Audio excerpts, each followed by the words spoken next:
Hello and welcome to Hack Attack. My name is Jakob. I'm your host and you're watching a Hack Attack episode. Now, if it sounds like as if I'm having a bit of a cold, it's because I'm still recovering from the flu. I've had it for over a week and I've felt absolutely useless not being able to do any videos. So let's get back into it. Now, in this video, I know I wrote the title in such a way that it looks like as if I'm going to do a cross comparison between Beatmaker 3 and Cubasis.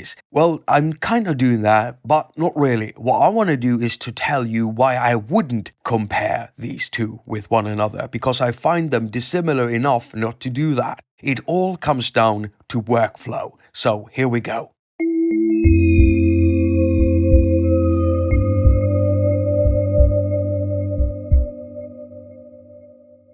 Right, so here we have the two main stars of the show, Beatmaker 3 on the left and Steinberg Cubasis on the right. And at first glance we can see how different they look from one another. And the interface alone is enough for me not to compare these two.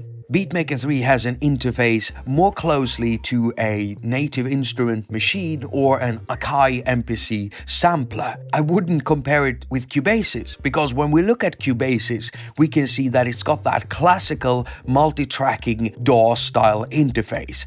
So let's talk sampling first. Both Cubasis and Beatmaker 3 can do sampling, of course. Well, Beatmaker 3 was built specifically for that, and so it does sampling really well with a whole slew of awesome tools that you want to have access to when you do some creative sampling. While if we look at Cubasis, it does have a sampler. It's called Mini Sampler. But if you compare Mini Sampler to what you can do with Beatmaker 3, then Mini Sampler is really limited. And that's not what I use Cubasis for. Now you might be thinking, but Jakob, surely the Mini Sampler isn't the only way to sample in Cubasis. No, of course not. I mean, sampling is basically just recording bits of audio anyways, isn't it? And that's something that Cubasis certainly does. But again, I can't stress how important the interface is depending on how you want to work. For pad-style beat-making sessions, there are certain elements that need to be directly accessible in order to get that smooth workflow for a beat-making session. And so that's why I'm talking about the mini sampler inside Cubasis, because it's actually the closest thing you can actually get to what Beatmaker does. And it doesn't even come close. Just take a look at this. I hardly ever use this sampler. I'll tell you one of the biggest issues with this, and it quickly becomes a chore, trimming the sample. So you've just recorded a sample, you want to change the start point and or end point for the sample. And so you pull the start point and then the end point, and then as soon as you press a key, it will reset. Why? Well, you actually have to go into edit mode and trim the sample. You don't have to do this with Beatmaker 3. You simply pull the start or end point and it's there. It won't reset with every pad press or key press. Not to talk about the envelope. Well, I am going to talk about the envelope. Look here, inside Mini Sampler, it's got an AR envelope. So all you have is attack and release. While if we look in Beatmaker 3, it's got a full-on envelope with attack, hold, decay, sustain, and release. And you can even switch this out to an attack, hold, decay type of envelope instead. Now, there's another thing I want to highlight that really shows you why Beatmaker 3 is your option to go for when you want to work with MPC style sampling. And that is being able to filter each of the samples, meaning being able to add a filter to each of the pads. And that you can do with Beatmaker 3 right here, and you got 10 different types of filters to choose from. While if we look at Cubasis and the mini sampler, you can't do that. Okay, you see, both Beatmaker 3 and Cubasis have mixers, and they both have insert effect slots, and they can both load external effects such as audio unit extensions and inter-app audio effects, including their own internal effects like compressors, equalizers, and all that good stuff. But this will affect all of the sounds coming through that mixer channel. So if you want to filter individual samples, then Beatmaker 3 has the upper hand in this case too. Wow, it sure sounds as if I'm giving Beatmaker 3 a lot of credit here and I'm slagging off Cubasis. No, because as I said before I started talking about all this, we're talking sampling here. And when it comes to sampling, then I can't even stress how much Beatmaker 3 is on top of its game within that genre. It's got almost every kind of tool you can think of when you want to work like that. This has to do with workflow. And talking about workflow, Cubasis wasn't made for pad-style beat-making sessions. Now, myself, I like producing everything in a window where I can see all my tracks and everything, where I don't have to jump around in different pages, but I'll have everything there. What I usually need are the MIDI tracks and the audio tracks one by one after another, and then access to the mixer, some insert slots, and they're all there, right there in the window. I don't really have to jump around a lot. With Beatmaker 3, you have multiple pages where you can find all kinds of stuff. And sure, there are similar functions in both of them, but the interface really makes all the difference. If you're one of those people like me who likes multi-tracking, recording longer bits of audio, or just sequencing external synthesizers or drum machines through MIDI, then you can't go wrong with Cubasis. This is what it was meant to do. It's been built around that, and that's why the interface looks like it does.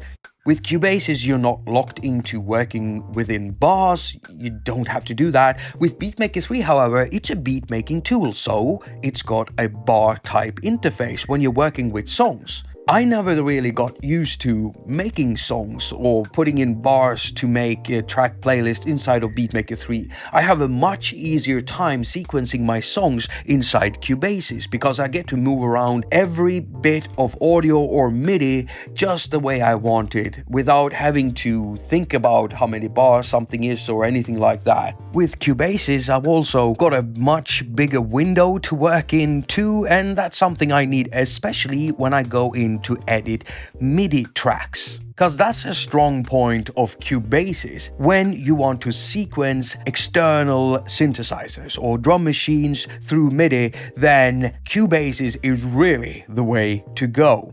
Let me add that both Beatmaker 3 and Cubasis can load external inter-app audio instruments and also audio unit extension instruments. But with Beatmaker 3, it's kind of meant for sampling. So if I wanted to load up, let's say, Poison 202, I do that and then I sample from it. It's not meant for actually sequencing MIDI. But with Cubasis, I'll just keep on loading instrument after instrument and I'll use MIDI to make my tracks. Sorry. Now, there is one thing that I do wish that Cubasis gets that Beatmaker 3 already has, and that's subgroups for the mixer, meaning that if you have, let's say, 8 pads with drum sounds in them, then you can funnel all of those sounds into one stereo channel, making it easy to mix drums into a track. This is something you really want to have access to when you're doing mixing. Drum sounds into one bus, the bass sounds into one bus, the lead sounds into one bus, the vocals into one bus, all doable with Beatmaker 3. Cubasis doesn't have subgroupings, and so Lars Slovak from Steinberg, I really hope that this is something that you guys get cracking on. Please give us subgroupings inside Cubasis.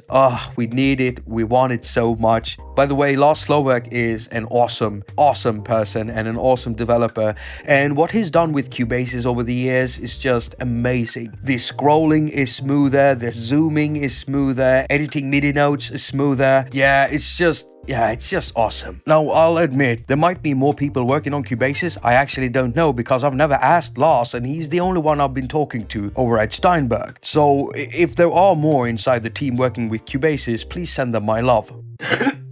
Right. I really need to save on my voice here, so I'm gonna be rounding this video up. And you might be thinking to yourself, you didn't really compare that much, and you would be right. We could be sitting here comparing stuff for hours, like the compressors, how they sound, the equalizers, the editing tools, but in the end, it doesn't really matter. Why?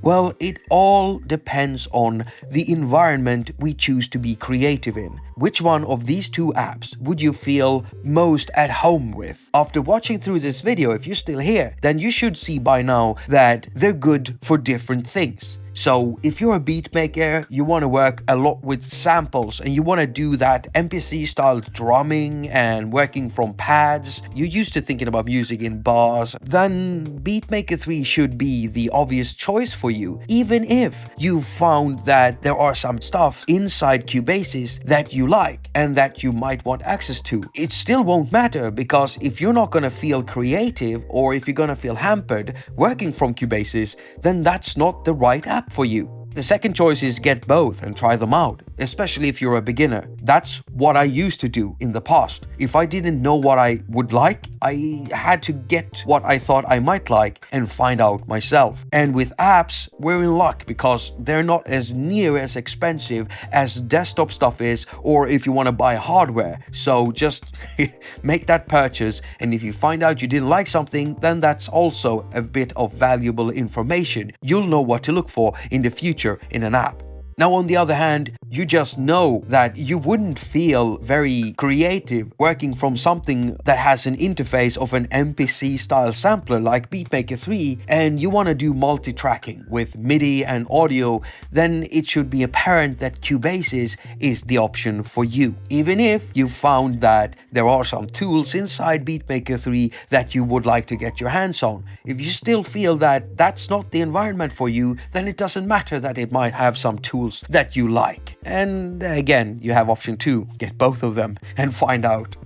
I usually don't like making these comparison videos because they always end up in me saying I don't know which one is the best. The only one who could know what is best for you is you. So why don't you tell me which one of these two you would like the best, or which one of these two you own? If you own both, then tell us about that. Please be specific. Don't just say Beatmaker 3 and end it there. Tell us why you like using it, because there might be a lot of beginners coming to this video and then go down and read the comment section. And whatever more info you can tell them about what you're using and why you're using it and why you won't be using something else will be very helpful to them.